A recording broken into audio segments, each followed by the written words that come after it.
Eu separei duas notícias que parecem não ter nada a ver, mas lá no finalzinho eu dou um nó nas duas. Uma está na Folha de São Paulo, no artigo do Matias Alencastro, que é doutor em ciência política, escreve na Folha de São Paulo sobre política europeia e africana. E outra é uma reportagem da Kátia Baran, no estado de São Paulo. Ela é do Estadão, lá em Curitiba.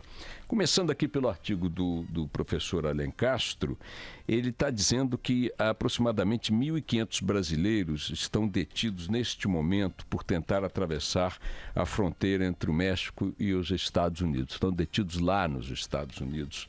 Ontem, e está nas manchetes de todos os jornais, o Trump fez uma nova investida semântica, pelo menos, né? Postou lá mensagens querendo a expulsão sumária dos imigrantes que tentam entrar nos Estados Unidos sem a devido processo legal. Ele quer deportar os estrangeiros sem documentos, sem que eles sejam julgados. 538 crianças estão retidas com suas famílias nos Estados Unidos, nesse limbo, né, que é chegar aos Estados Unidos, ser detido ou se apresentar num posto de fronteira sem a documentação e pedir asilo. E o professor Matias Alencastro vem historiando esse processo, né? Lembrando que até 2000 a grande maioria dos imigrantes ilegais nos Estados Unidos era composta por mexicanos. Houve uma mudança nesse perfil e hoje eles não são mais os que estão em destaque, sim os oriundos da Guatemala, Honduras e El Salvador. Pessoas vindas de países da América Central representam 50% do total de imigrantes detidos nos Estados Unidos ou que conseguem entrar ilegalmente nos Estados Unidos. E aí diz que houve uma mudança, porque antes tentavam simplesmente entrar por buracos na fronteira, driblando a fiscalização americana, mas muitos eram assassinados, extorquidos, estuprados, sequestrados e tudo mais no meio daquele deserto daquela região ali. E aí passaram a fazer um novo procedimento. Eles se apresentam, as famílias se apresentam nos postos de fronteira e esperam uma patrulha americana chegar e solicitam asilo. E aí dá-se esse procedimento que todos estamos acompanhando. Os filhos são separados dos pais e os pais começam a enfrentar um procedimento legal para ver se é aceito ou não o asilo. Enquanto isso, permanecem detidos. O que chamou a atenção aqui o professor Matias Alencastro no seu artigo é que 1.500 brasileiros estão nessa situação, alguns deles com crianças, e ele diz o seguinte, que são 50 crianças brasileiras de 5 a 17 anos que entraram ilegalmente e se encontram detidas em centros de acolhimento nos Estados Unidos. O Itamaraty tem lutado dentro de suas limitações para garantir os direitos dessas crianças em solo americano, reféns de um governo sádico e separadas dos pais. Chama atenção para o fato de que alguns deputados brasileiros, e destaca o Marcos Feliciano, que tem um discurso permanente de defesa da família, votaram contra uma moção de censura do Congresso brasileiro à política migratória de Trump. O professor, com razão, diz que esses nacionalistas de Araque aqui no Brasil fraquejam na hora de atravessar a fronteira americana para defender valores que aqui dentro consideram pétreos, a defesa da família.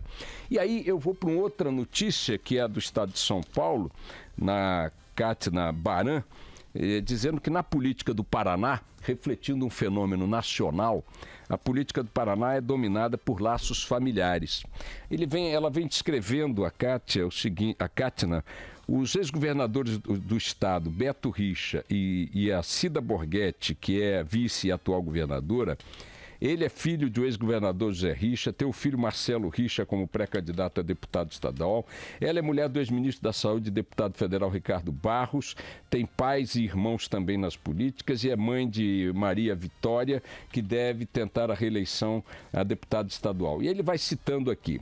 Senador Roberto Requião é filho do ex-prefeito de Curitiba, Wallace Melo Silva, tem irmãos na política, o filho dele, Requião Filho, vai tentar a reeleição para a Assembleia Legislativa, o senador Álvaro Dias, também no Paraná, pré-candidato ao Planalto, tem o irmão Osmar Dias como postulante ao governo do Paraná. E aí a reportagem vai mostrando que a bancada de herdeiros na Assembleia Legislativa do Paraná corresponde a 16 deputados. 16 deputados da Assembleia Legislativa do Paraná são herdeiro, filho, irmão, não sei o quê. Enfim, estão nas capitanias hereditárias que dominam o cenário político no Brasil, em vários estados. O Paraná está destacado aqui pela reportagem da Cátina, mas se nós formos procurar em outros rincões brasileiros, estamos falando de um estado politicamente evoluído como o Paraná, vamos encontrar cenários ainda piores, em que você tem neto, filho, irmão, mulher, genro, né, primo de figurões da política, como se a política fosse um DNA e não um dom, e não uma vocação, e não um compromisso de natureza muito pessoal, muito interior de entrar nesse meio. Vejam, não estou falando aqui comparações, estou falando, essa caricatura pode ser aplicada na casa de vocês aí. Eu tenho 6 filhos, sou jornalista há 47 anos.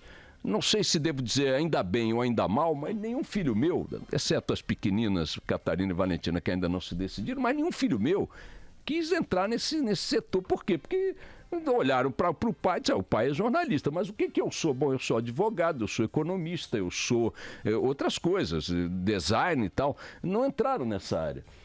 Às vezes o filho de um músico tem um dom musical e é um músico bem-sucedido, mas na maioria das vezes músicos geniais não tem. Quem é o filho de Mozart que virou um músico igual a Mozart? Quem é o filho de Niemeyer que virou o arquiteto da dimensão de Niemeyer? E note, não estou dizendo que não possa haver. Estou dizendo que não pode ser uma regra. E na política brasileira, a capitania hereditária, a herança política, parece ser uma regra. Então você tem filho de Sérgio Cabral, neto de Antônio Carlos Magalhães, filho de Sarney, bisneto de Sarney, tetraneto de Sarney, e por aí vai. No Brasil inteiro, a política não apenas não se renova por causa das regras que eles próprios criam para que ela preserve mais o status quo do que permita modificá-lo, ela não se renova também, não é por causa da legislação política, mas por causa de uma cultura política que transforma as eleições numa mera revalidação, em boa medida, de um domínio hereditário, de um domínio familiar. Figuras que papai é deputado, eu serei, mamãe é deputada, eu serei, o netinho também, o sobrinho também. Isso sem considerar aqueles que não disputam cargos eletivos e acabam pendurados na teta da política em cargos de Estado, também por causa desse jogo hereditário da política brasileira. E aí é engraçado que essa mesma política que cuida de seus filhos não cuide dos filhos dos brasileiros que estão lá detidos nos Estados Unidos, não lhes oferecendo, até mesmo eu me pergunto se não é o caso do governo Temer tomar aí uma iniciativa, semana passada até tomaram uma boa iniciativa negando aí a possibilidade de fechar a fronteira com a Venezuela, num drama semelhante aqui no nosso quintal, tomar a iniciativa de dizer, olha, manda um avião da FAB ou 2 aviões da FAB e oferece a essas famílias a possibilidade de voltar para o Brasil. Ah, não, mas eles saíram daqui porque queriam. Sim, mas saíram para entrar nos Estados Unidos. Não saíram daqui para ser detido nos Estados Unidos, ficar um tempo indefinido detido por lá, separado de filho. Por que não já se fez a consulta a essas famílias? Se diante dessas circunstâncias não valeria a pena aceitar a possibilidade de voltar para o Brasil? Por pior que seja a situação aqui, ela é pior do que estar detido nos Estados Unidos, separado dos filhos? Quem sabe se nós aplicássemos aos brasileiros de uma maneira geral e a essas famílias de imigrantes ilegais em particular, a política de proteção hereditária que está com as nossas famílias políticas, a coisa mudaria de cenário, pelo menos para esses nossos concidadãos que estão lá enjaulados, né? Vamos tocar o barquinho, vamos lá.